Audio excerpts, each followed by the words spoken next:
Hello दोस्तों, स्वागत है आज की अपनी कक्षा में। कक्षा शुरू करने से पहले आज का मोटिवेशन थॉट है, मुश्किलें राहें भी आसान हो जाती हैं जब हर राह से पहचान हो जाती है। जो मुस्कुरा कर करते हैं सामना मुश्किलों का, तो किस्मत भी उनकी गुलाम हो जाती है। जैसा कि आप देख पा रहे हैं, आज चर्चा का विषय है निजीकरण और धन सृजन, प्राइवेटाइजेशन एंड वेल्थ क्रिएशन, जो कि परीक्षा की दृष्टि से अति महत्वपूर्ण विषय है। हम इसके मुख्यतः 6 बिंदुओं पर चर्चा करेंगे। पहला, भूमिका इंट्रोडक्शन पर। दूसरा, भारत की विनिवेश नीति, डिसइन्वेस्टमेंट पॉलिसी ऑफ इंडिया। तीसरा, निजीकरण का प्रभाव, इफेक्ट ऑफ प्राइवेटाइजेशन।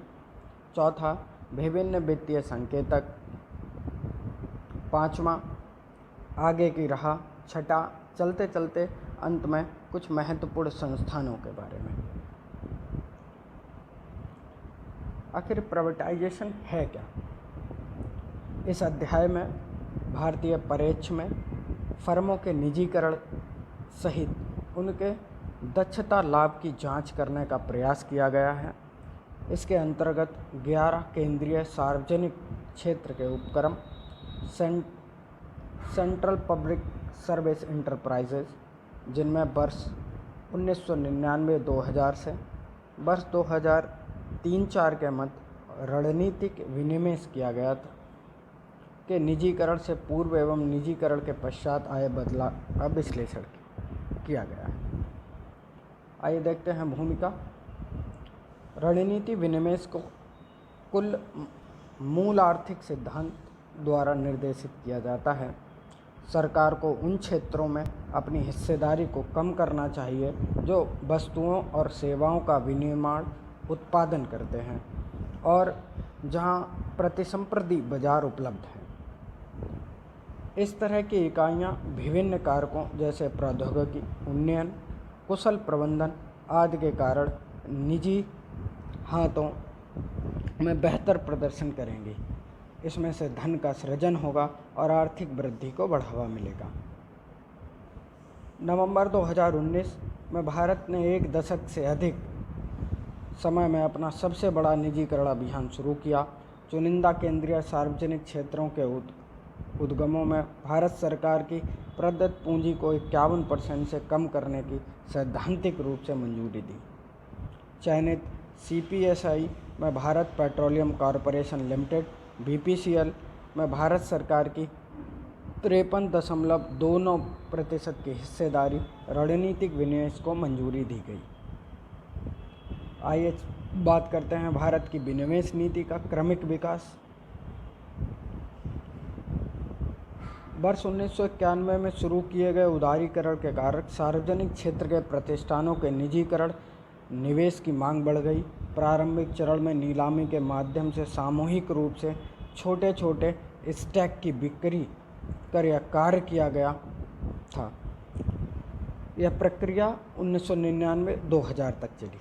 बिक्री के माध्यम से भारत ने 99-2000 में एक नीतिगत उपाय के तौर पर बिक्री की प्रक्रिया शुरू की, जिसके अंतर्गत कुछ केंद्रीय सार्वजनिक क्षेत्रीय प्रतिष्ठानों में सरकार की 50% या इससे अधिक की हिस्सेदारी का काफ़ी हिस्सा बेचा गया और साथ ही प्रबंधन पर नियंत्रण का आंतरण किया गया।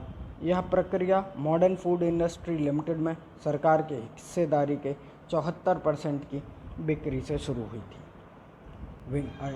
विनिवेश की नीति में दूसरा प्रमुख बदलाव वर्ष 2004-05 में आया, जब सरकार ने निर्णय लिया कि सरकार विनिवेश की प्रक्रिया को अपना सकती है, जिससे जनता की ज़रूरतों को पूरा किया जा सके।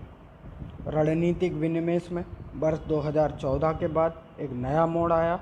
2016-17 से 18-19 के दौरान औसतन विनिवेश से प्राप्त होने वाली कुल राशि का लगभग 28.2% की बिक्री हुई थी।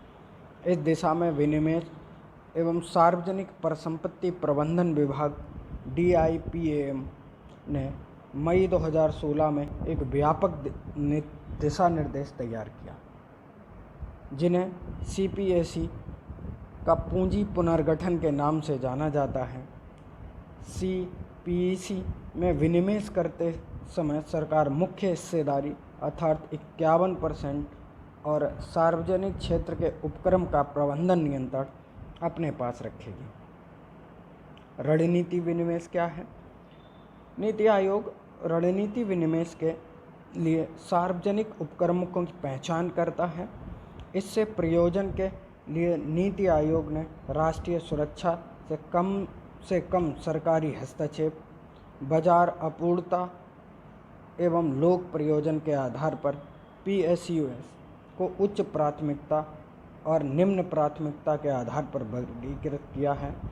निम्न प्राथमिकता वाले PSUs का रणनीति विनिवेश किया जाता है। बड़े PSUs जिनका अधिशेष अधिक है उनके शेयरों का बायबैक, एक ही क्षेत्र में सार्वजनिक उपक्रमों के बीच विलय एवं एक दूसरे द्वारा अधिकरण, एक्सचेंज ट्रेंड फंड ETF का आरंभ एक विशेष इंडेक्स को ट्रैक करने वाला इक्विटी इंस्ट्रूमेंट है। CPSE का एक्सचेंज ट्रेड फंड भारत की प्रमुख सार्वजनिक क्षेत्र की कंपनियां जैसे ONGC, रैक, कोल इंडिया, कंटेनर कॉर्प और ऑल इंडिया पावर फाइनेंस, गेल, वेल, IEL, इंडियन ऑयल और NTPC इक्विटी निवेश से बना है। और CPSE के चयनित परिसंपत्तियों का मुद्रीकरण किया जाए ताकि उनकी बैलेंस शीट को बेहतर किया जा सके और उनके ऋण को कम किया जा सके। उनके पूंजीगत व्यय की आवश्यकताओं की एक हिस्से को पूरा किया जा सके। आइए चलते हैं, देखते हैं निजीकरण का प्रभाव। फर्म स्तर पर विश्लेषण।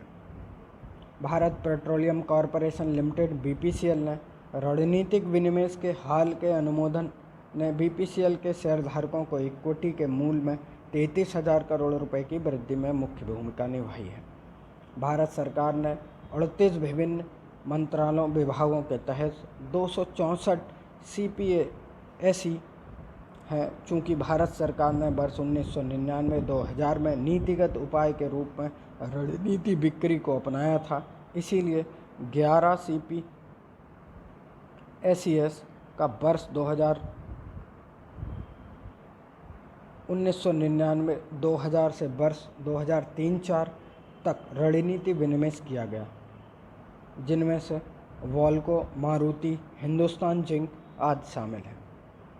सर्वेक्षण में इन CPSEs के पहले एवं बाद के प्रदर्शन का विश्लेषण करने में निम्नलिखित परिणाम आए। निवल पूंजी में बढ़ोतरी हुई, निवल लाभ बढ़ा, रिटर्न ऑन एसेट ROA और रिटर्न ऑन इक्विटी ROE में प्रदर्शन बेहतर हुआ। निवल लाभ मार्जिन, बिक्री में वृद्धि के प्रति कर्मचारी सकल लाभ का प्रदर्शन बेहतर हुआ। उदाहरण के लिए निजीकरण से पहले जिन फर्मों का शुद्ध मूल्य 700 करोड़ रुपए था, निजीकरण होने के बाद बढ़कर 2992 करोड़ हो गया। निजीकरण से पहले 10 वर्षों की अवधि के दौरान निजीकृत CPSE और उसके सहयोगी फर्मों का प्रदर्शन काफ़ी समान, जबकि निजीकरण के बाद निजीकृत की इकाइयों के प्रदर्शन में सहयोगी फर्मों के प्रदर्शन की तुलना में 10 वर्ष की अवधि में काफ़ी सुधार हुआ। विभिन्न वित्तीय संकेतक। कुल मूल्य, नेटवर्थ क्या होती है? एक कंपनी की कुल मूल्य उसकी इक्विटी शेयरधारक है। इसमें से शेयरधारकों द्वारा लगाई गई इक्विटी पूंजी शामिल है, जिसमें कंपनी द्वारा आरक्षित के रूप में उत्पन्न एवं बनाए रखा गया लाभ शामिल है। कुल लाभ, नेट प्रॉफिट, यह कर देने के बाद कंपनी का शुद्ध लाभ है। सभी परिचालन खर्चों के बाद कंपनी के कुल लाभ में वृद्धि कंपनी को अधिक से अधिक प्राप्ति का संकेत देती है। सकल राजस्व, ग्रॉस रेवेन्यू क्या होता है? यह कंपनी की वस्तुओं की बिक्री से एवं अन्य गैर वित्तीय गतिविधियों से प्राप्त आय को दर्शाता है। रिटर्न ऑन एसेट, ROA क्या है? ROA प्रतिशत के रूप में व्यक्त की गई कंपनी की कुल औसत परिसंपत्तियों पर करों के अधिरोपण के बाद मुनाफे की दर को दर्शाता है। रिटर्न ऑन इक्विटी, इक्विटी पर रिटर्न औसत निवल मूल्य के रूप में कर पश्चात प्राप्त लाभ है। निवल मार्जिन, नेट प्रॉफिट मार्जिन, किसी कंपनी को निवल लाभ मार्जिन उसकी आय का करोत्तर के बाद लाभ प्रदर्शित हुए। आइए बात कर लेते हैं आगे की राह के बारे में। इस अध्याय में किया गया विश्लेषण स्पष्ट रूप से पुष्टि करता है कि CPSE की रणनीति बिक्री के माध्यम से विनिवेश फर्म के प्रदर्शन और समग्र उत्पादन में सुधार हुआ है और यह धन सृजन करने की उनकी क्षमता को बढ़ाता है। इसका अर्थव्यवस्था के अन्य क्षेत्रों के गुणात्मक प्रभाव पड़ता है। इस रणनीति बिक्री के माध्यम से अत्यधिक विनिवेश के संदर्भ में आसानी से हासिल किए जाने वाले लक्ष्य का उपयोग, संभावित उच्च लाभ प्राप्त करने, दक्षता को बढ़ावा देने, प्रतिस्पर्धा को बढ़ाने और रचनात्मक CPSEs के प्रबंधन में व्यवसायवाद को बढ़ावा देने के लिए किया जाना चाहिए। रणनीति विनिवेश का ध्यान गैर रणनीतिक व्यापार से हटाए जाने और पहचाने गए सार्वजनिक क्षेत्र के उपक्रम में दक्षता और पेशेवर प्रबंधन को बढ़ावा देकर आर्थिक क्षमता का इष्टतम उपयोग किए जाने की आवश्यकता है। अंततः राजकोषीय फंड सृजन को सुविधाजनक बनाने और सार्वजनिक संस्थानों के कुशल आवंटन में सुधार उपयुक्त ठोस कदम उठाने की जरूरत है। हमने इसे एक डायग्राम के द्वारा करंट स्ट्रक्चर और रिजल्टेंट स्ट्रक्चर, विनिवेश निम्नीकरण हेतु प्रस्तावित संरचना के बारे में आपको बताया है, जिसे आप ढंग से देखकर और समझ सकते हैं। आइए अब बात कर लेते हैं कुछ महत्वपूर्ण शब्द और भारतीय कुछ प्रमुख संस्थानों के बारे में। पहला, NITI Aayog, national institution for transforming India. इसका गठन 1 जनवरी 2015 को होता है। इसके उपाध्यक्ष सुमन बेरी, CO परमेश्वरन अय्यर जी। दूसरा, ONGC, oil natural gas corporation, president हैं अलका मित्तल, हेडक्वार्टर नई दिल्ली है। इसकी स्थापना 14 अगस्त 1955 को होती है। Rack, rural electrification corporation. इसका आदर्श वाक्य है एंडलेस एनर्जी, इनफाइनाइट पॉसिबिलिटीज़, असीमित ऊर्जा, अनंत संभावनाएं। इसके हेड हैं विवेक कुमार देवगन और इसकी स्थापना 25 जुलाई 1969 को होती है। कोल इंडिया, इसके अध्यक्ष हैं प्रमोद अग्रवाल। इसका हेडक्वार्टर है कोलकाता में और इसकी स्थापना 1 नवंबर 1975 को होती है। अगला है गेल, गैस अथॉरिटी ऑफ इंडिया। इसके प्रमुख हैं श्री मनोज जैन। इसका हेडक्वार्टर है नई दिल्ली। इसकी स्थापना 1984 में की जाती है। अगला है NTPC, national thermal power corporation. इसके प्रमुख हैं गुरदीप सिंह। इसका हेडक्वार्टर है नई दिल्ली। इसकी स्थापना 7 नवंबर 1975 को की जाती है। अगला है BPCL, Bharat petroleum corporation limited. इसके प्रमुख हैं अरुण कुमार सिंह। इसका मुख्यालय मुंबई में है। इसकी स्थापना 1 अगस्त 1977 को की जाती है।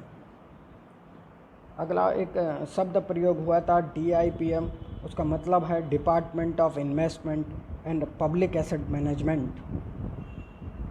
और अगला शब्द है CPSE, central public sector enterprise. मिलते हैं अपने अगले अंक में ऐसे ही रोचक और महत्वपूर्ण लेख के साथ। तब तक के लिए धन्यवाद। जाते जाते अगर आपको यह लेख अच्छा लगा हो तो आप लाइक, सब्सक्राइब, कमेंट करना न भूलें।